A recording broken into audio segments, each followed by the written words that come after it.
आज की वीडियो में ख़ास तौर पर घरेलू ख़वातीन के लिए अगर आप चाहती हैं कि आपका घर साफ़, वेल मेंटेन, ऑर्गेनाइज, सेट रहे और रिस्क में भी बरकत रहे तो ये 10 टिप्स ना आपने ज़रूर फॉलो करनी है। और इन टिप्स के साथ साथ आपने गर्मी में अपने खाने पीने का किस तरह से ख्याल रखना है वो भी आज आप लोगों के साथ मज़े की ड्रिंक्स और रायते की रेसिपी शेयर करूँगी। अस्सलाम वालेकुम माय यूट्यूब फैमिली, हाजिर अपनी एक नई रूटीन के साथ। आज जो रूटीन थी ना मैंने सुबह 9:30 बजे से बनानी शुरू की थी क्योंकि बच्चे अभी स्कूल चले गए थे, सारे घर की क्लीनिंग वगैरह हो गई थी।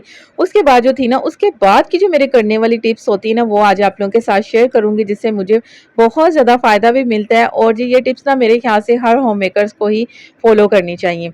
अच्छा, गर्मी का मौसम है तो कोशिश किया करें कि सुबह-सुबह अगर आपके कमरे में धूप आती है ना तो विंडो के जो पर्दे हैं वो आगे कर दिया करें और जैसे ही धूप खत्म होती है ना तो विंडो खोल दिया करें।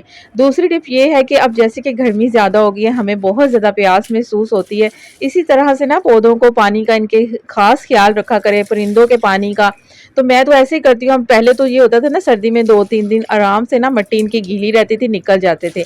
लेकिन अब ये है कि डेली के डेली ना इनके पानी का ख़्याल रखना पड़ता है कि इनकी मिट्टी जो है ना बहुत ज़्यादा ड्राई ना हो जाए। गर्मी की वज़ह से ना जब सुबह के टाइम बच्चों को मैं स्कूल भेज के टेरेस का दरवाज़ा खोलती हूँ तो मिट्टी इनके पौधों की ऐसे ड्राई हुई होती है जैसे पता नहीं इनको क्या हो गया है। तो जिस तरह से हमें गर्मी में खुद का ख्याल रखना पड़ता है, पानी के लिए हमें बार-बार शिद्दत महसूस होती है, तो इसी तरह ये पौधों की बेज़ुबान जो होते हैं ना, तो इनकी भी हमें ख़ास ख्याल रखना चाहिए। तो अगर आपके घर पे प्लांट हैं, पौधे हैं, तो आपने इनका ख़ास ख्याल रखना है। ये टिप को आपने अपने ज़हन में बिठा लेना है कि गर्मियों में हमने इन चीज़ों को ना ज़रूर फ़ॉलो करना है।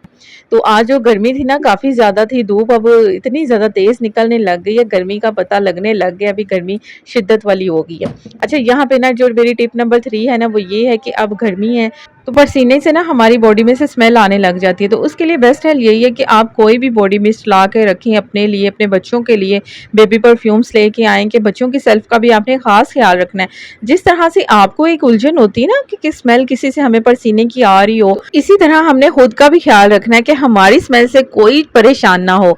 तो इसलिए ख़ास बच्चों का तो आपने ख़ास ध्यान रखना है। जो स्कूल गोइंग होते हैं तो उनके लिए बॉडी मिस्ट लेके आएँ। इतना कोई अच्छा है ना, इसकी हल्की सी फ्रेगनेंस होती है और बिल्कुल सॉफ्ट सी होती है और बच्चों के लिए बेबी परफ्यूम कोई ले आए। मैंने तो ये साथ वाला ना नेक्सॉन का ना बेबी परफ्यूम साथ में रखा हुआ है अपने बेटे के लिए और साथ मेरी बेटी भी यही लगा लेती है, कभी-कभी वो बॉडी मिस्ट भी लगा लेती है। टिप्स हैं जो कि भाई गर्मियों में वाक़ई काम आती हैं, तो इन टिप्स को ना आपने ज़रूर फ़ॉलो करना है। इनमें से ना कोई टिप्स को आपने मिस नहीं करना। अच्छा, अगली जो मेरी टिप है ना वो ये है टिप नंबर 4 कि आपने ना आप डेली के डेली ना अपनी फ्रिज का ख़ास ख्याल रखना है। जैसे कि गर्मी है, रात को हमने जब लास्ट पे अपना किचन साफ़ करना है ना तो उसी टाइम हमने अपनी फ्रिज में से ना जो फालतू चीज़ें हैं, कोई बर्तन पड़ा है, कोई एक्स्ट्रा सालन पड़ा है, उसको निकाल देना है। सालन कोई आपने जो है ना कैप के बिना फ्रिज में नहीं रखना। इससे ना आपका अब गर्मी है, जल्दी से कोई चीज़ ख़राब भी हो जाती है। तो डेली के डेली अगर आप चेक करेंगी ना तो फ्रिज बिल्कुल साफ़ ऑर्गेनाइज रहेगी। फ्रिज साफ़ करने के साथ-साथ आपने डेली रात को ना अपनी डस्टबिन को वॉश करना है और सुबह तक ये ड्राई हो जाएगी। सुबह बस इस तरह से आपने इसके ऊपर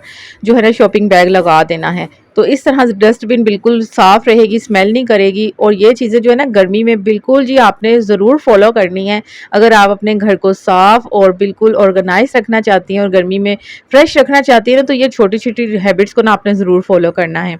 अच्छा, अगली टिप की तरफ आते हैं। फ्रिज साफ़ की, उसके बाद जो थे ना अंडे वगैरह जो होते हैं ना, जैसे अंडे आते हैं ना तो मेरा ये होता है कि मैं इनको पानी में डिप करके ना थोड़ी देर रख देती हूँ।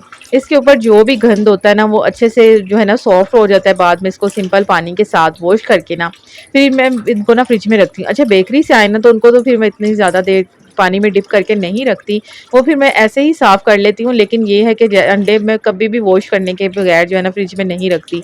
तो इस चीज़ को आपने ख़ास ध्यान रखना होता है। ये जो छोटी-छोटी चीज़ें होती हैं ना हमारी फ्रिज को बहुत ज़्यादा गंद भी करती हैं और दूसरी ये कि बीमारियों का सबब भी बनती हैं और रिस्क में भी कमी आती है। जब इंसान सफाई रखता है ना, घर में होगी, हर चीज़ में होगी, अपनी ज़ात में होगी, तो सफाई तो वैसे ही निस्फ़ ईमान है। चाहे फिर वो सफाई अपनी ज़ात के लिए हो या किचन में हो या घर के कामों के लिए हो।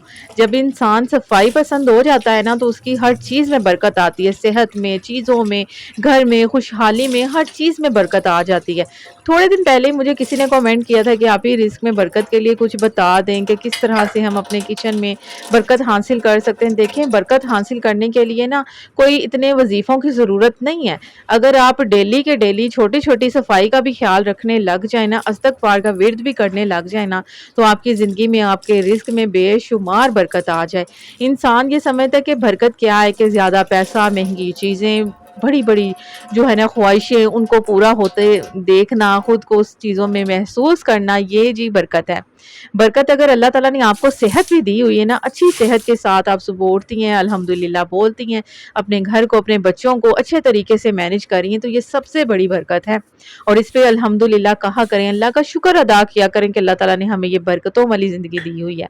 और बरकतें इंसान की ना तभी आती हैं जब इंसान ना बहुत ज़्यादा शुक्रगुज़ार होता है, अपने बच्चों को बहुत प्यार से ट्रीट कर रहा होता है, अपने घर को बहुत अच्छी ज़िम्मेदारी के साथ सँभाल रहा होता है। ये है असल बरकत। और असल बरकत तभी हमें हासिल होती है जब हम शुक्रगुज़ार रहते हैं किसी भी चीज़ को लेके, जब हम कोई भी चीज़ सुबह उठते ही आँख खुलते ही अल्हम्दुलिल्लाह कहा करें, किचन में आती हैं तो भई दुरूद शरीफ पढ़ा करें, खाना बना रही होती हैं तो कोई विर्द करने लग जाए करें, स्पेशली सूरह कौसर का ना विर्द किया करें। अगर आप रिज़्क में बरकत चाहती हैं ना तो सूरत कौसर पढ़ा करें। और रिज़्क में बरकत के लिए ना बहुत बेशुमार है, उसके अलावा सूरह वाक़िया पढ़ा करें शाम के टाइम, मगरिब के टाइम, ये हमारे रिज़्क में बहुत ज़्यादा बरकत देती है। अगर आपको लगता है ना कि आपके रिज़्क में कमी है, तो आप बाँटना शुरू कर दें, घर में दावत दिया करें, चाहे किसी को भी बुला लें, थोड़ा-सा खाना खिला दिया करें, इससे भी रिज़्क में ना बहुत ज़्यादा बरकत होती है। अच्छा, एक मज़े की बात बताऊँ, कुछ दिन अगर मेरे घर कोई नाना आए, तो मेरी कोशिश होती है कि मैं किसी को फ़ोन करके ना अपने घर बुला लूँ। अगर कोई नहीं भी आ रहा, कोई भी होता है ना कि बाज़ टाइम सबकी मसरूफ़ियात होती हैं, फिर मैं क्या करती हूँ कि मज़े का खाना बनाती हूँ अपने हस्बैंड, अपने बच्चों के लिए, और उन्हें मैं कहती हूँ कि भई आज आप लोगों की दावत है। ये है असल बरकत। और जब कोई भी औरत अपने किचन में अपने दिल से काम कर रही होती है ना, तो उस पे अल्लाह ताला की ख़ास रहमत होती है। और इस रहमत पे अगर आप अल्हम्दुलिल्लाह कहना शुरू कर दें, तो आपकी ज़िंदगी में भी बरकतें ही बरकतें हैं।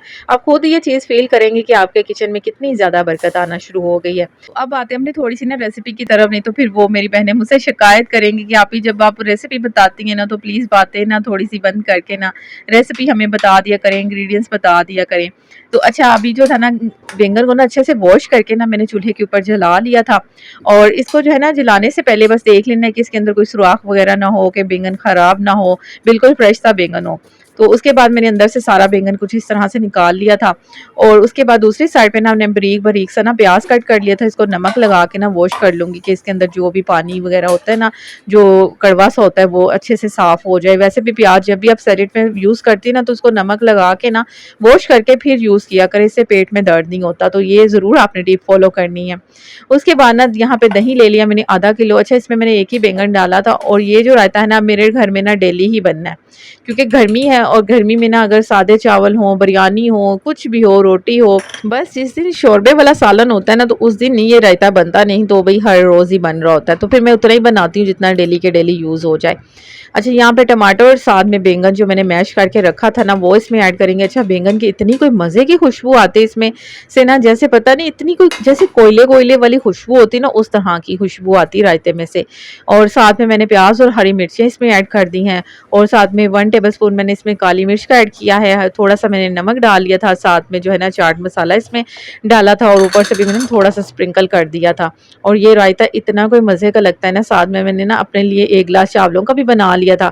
साथ में रोटी बना ली थी, हस्बैंड रोटी के साथ खाएँगे, और मैंने साथ में चावल बना लिए थे। रात का सालन पड़ा हुआ था, और मैंने ना उसको चावलों में डाल के ना तो मज़े के चावल अच्छा, रायता बना लिया था, चावल भी बन गए थे। बस अभी मुझे 2 रोटियाँ ही बनानी थी। उससे पहले मैंने कहा बच्चों के लिए ना शरबत बना लूँ, क्योंकि एकदम से जब बच्चे आते हैं ना, तो बस उन्हें होता है कि भई हमें शरबत दे दें, जल्दी से पानी दे दें। पानी सादा पीना नहीं होता, फिर मेरी कोशिश होती है कि उनके आने से पहले-पहले ना बना के रखूँ। अच्छा, ये शक्कर-कोला, अच्छा शक्कर-कोले के नाम से बहुत से लोगों को तो पता चल गया होगा जो अंदरून शहर के रहने वाले हैं। लेकिन जो नहीं रहने वाले, जो इधर-उधर की सिटी से देख रहे होते हैं ना, अच्छा यहाँ हमारे ना अंदरून शहर में ना ये शक्कर-कोला बहुत फ़ेमस है। तो जब भी बाज़ार जाए ना रंग महल वाली साइड पे, तो उस साइड से ना ये मिलता है। इसकी रेसिपी इतनी कोई ईज़ी है ना, बस सिंपली आपने शक्कर को ना पानी में सोख करके रख देना, अच्छे से उसको जो है ना मिक्स कर लेना है। फिर उसको स्ट्रेनर के साथ ना आपने इसको छान के ना शक्कर को, फिर आपने इसके अंदर पानी वगैरह डालना है, और जो भी आपने तुख मलंगे भिगो के रखी हुई है ना, वो डालनी है। बाद में बस इसको मिक्स करना है अच्छे से, और उसके बाद बर्फ़ डाल देनी है, पानी डाल देना है।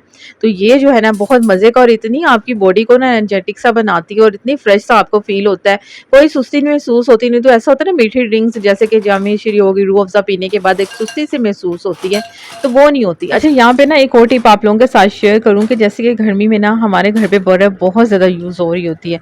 आइस क्यूब रख दो, आइस क्यूब वैसे ही कम हो जाते हैं, तो मैं ना एक्स्ट्रा से ना बर्फ़ को निकाल के ना कुछ इस तरह से ना तोड़ के मैंने बाउल के अंदर डाल के ना फ्रीजर में रखी होती है। अगर ज़रूरत पड़ती है तो ये बाउल में से ना पीस निकालो, शरबत में डालो, पानी में डालो, जिस तरह से चाहे ना फिर ये यूज़ हो जाती है। ज़्यादा क्वांटिटी में चाहिए होती है ना तो फिर ये पीसेस वाली जो बर्फ़ मैंने तोड़ के रखी होती है ना, ये यूज़ हो जाती है। अगर एक आधा चाहिए होता है फिर क्यूब्स भी यूज़ हो जाते हैं। तो ये जो छोटी-छोटी चीज़ें होती हैं ना, इनको ज़रूर फ़ॉलो करना चाहिए। हमारी ना जो गर्मियों की रूटीन है ना, उनको ईज़ी बनाती हैं। गर्मियों में वैसे ही काम करना इतना कोई मुश्किल लग रहा होता है किचन में, लेकिन हाँ, किचन की मैनेजमेंट अच्छी हो, तरतीब अच्छी हो, तो उसके लिए ना भई आपने जाके ना मेरी वीडियो देख लेनी है, तो फिर कोई इतना ज़्यादा मुश्किल नहीं लगता। फिर चाहे मौसम सर्द हो, गर्म हो, क्योंकि हमने तो हर चीज़ पहले से ही ऑर्गेनाइज़, सेट-वेट करके रखी होती है। इस और जब चीज़ें सेट वेट रहती हैं, इंसान का माइंड जो है वो भी रिलैक्स रहता है, और जब इंसान रिलैक्स रहता है तो हैप्पी रहता है, और हैप्पी रहता है तो स्ट्रेस कम होता है और हर चीज़ में फिर बरकत नज़र आती है। तो ये छोटी-छोटी जो चीज़ें हैं ना, हमें ज़रूर फ़ॉलो करनी चाहिए। इसी के साथ अगर आज की रूटीन आपको पसंद आई है तो ज़रूर लाइक करें, शेयर करें। चैनल पे फर्स्ट ऑफ ऑल है, चैनल को सब्सक्राइब